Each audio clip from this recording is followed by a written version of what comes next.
Sa number 2, water sampling patigayunon sa mga water sources sa San Carlos City kasunod sa pagtaas ng amoebiasis cases sang syudad. Sa unofficial laboratory result, nagwa nga positibo ang mga water sources sa bacteria.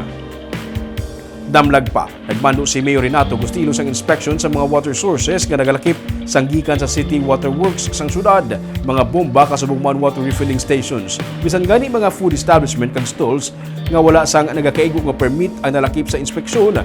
Sunod sa kay Mayor Gustilo, ang resulta sang laboratory test sa random water sampling ang ginapaabot sa Biyernes. Ini ang ginpadala pa sa Bacolod sa accredited nga mga laboratory. Pero sa in-house laboratory sa syudad, may mga sample nga nagpositibo sa bacteria. Ginabisuhan ang pumuluyo nga magamit sang bottled water, pero mas labing maayo ang ginapabukalan ang tubig sunod sa alkalde.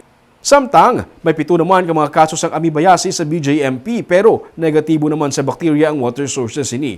May pagsaka sa hospital admission bangod sang amoebiasis kag acute gastroenteritis cases sa San Carlos rason nga nagdeklarar sang state of health emergency ang alkalde.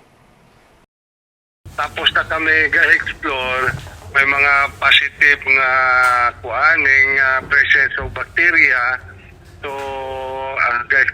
ga-explore na kami naton pagpatay sa mga bacteria subong. Ga-water sampling kita household sa katong nagpositive lang. Nagpositive. Dason sa mainline naton sa waterworks, bikuan na mga sample for lab test.